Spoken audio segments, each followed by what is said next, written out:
মাওলা আলীর ব্যাপারে একটা ভুল ওয়াজ। শেরে খোদা হযরত আলী রাদিয়াল্লাহু আনহুর পায়ের মধ্যে তীর লেগেছে, সেই তীর কেউ বের করতে পারে না।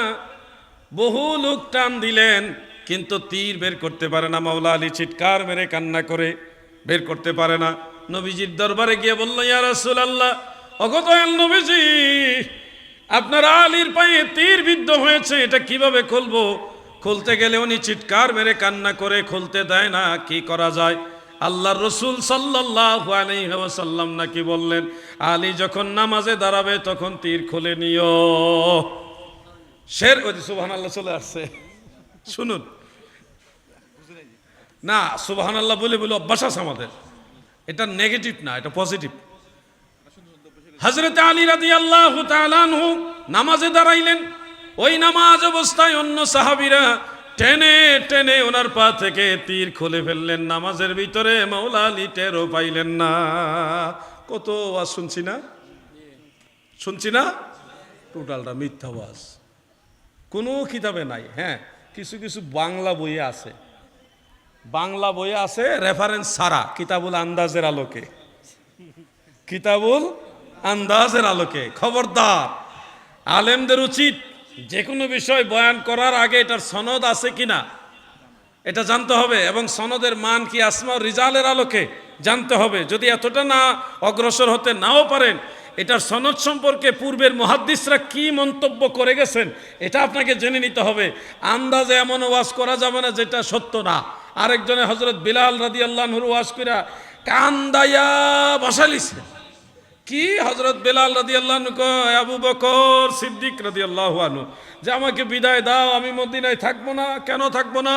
যে আপনারা মদিনায় নবীজিকে ছাড়া থাকতে পারেন, আমি পারি না। আবু বকর সিদ্দিক, হযরত উমর ফারুক, হযরত উসমান, হযরত আলী শেরে খোদা মাওলা আলী, ইমাম হাসান, ইমাম হুসাইন সবাই নবীজির পর্দা নেওয়ার পরে মদিনাতে থাকতে পারবে, কিন্তু হযরত বেলাল পারবে না। তাহলে কাকে বড় করা হচ্ছে আর কাদেরকে ছোট করা হচ্ছে?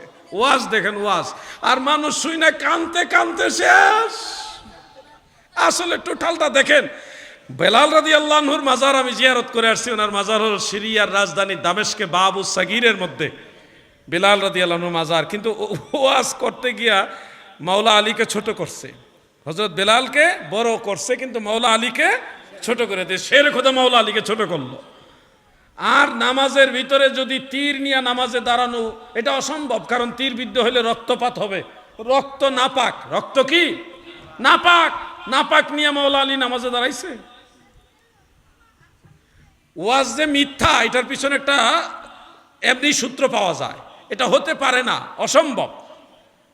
আর যে কোনো বিষয়ে সূত্র থাকতে হবে। ওয়াজগুলো এগুলি মাঝে মধ্যে বলি, আবার অনেকে বলে উনি বেশি বাড়াবাড়ি করেন। বারে ভাই, না বললে কেমনে হবে? একটা মিথ্যা জিনিস প্রতিষ্ঠিত হচ্ছে, একটা মিথ্যা জিনিস আমরা জেনে শুনে কিছু বলবো না?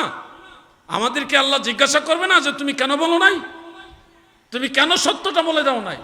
বেলাল রাদিয়াল্লাহু আনহু তিনি চলে গেছিলেন। কেন গেছিলেন? নবীজির পর্দা নেওয়ার পরে হযরত বেলাল রাদিয়াল্লাহু আনহু তিনি গিয়েছিলেন জিহাদে অংশগ্রহণ করার জন্যে। কিসে অংশগ্রহণ? জিহাদ।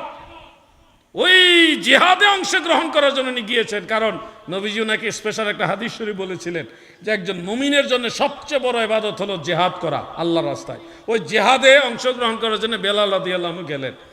এরপরে আবার এসেছিলেনও, আবার ওই মসজিদুল আকসা তো গিয়েছিলেন। এই যে ঘটনাটা একদিকে আর নিয়ে গেছে আরেক দিকে। আল্লাহ যেন ভুল বিভ্রান্তি বা এই ধরনের নবীর নামে সাহাবীদের নামে মিথ্যা ওয়াজ থেকে আমাদের বের হয়ে আসার তৌফিক দেন, বলেন আমিন।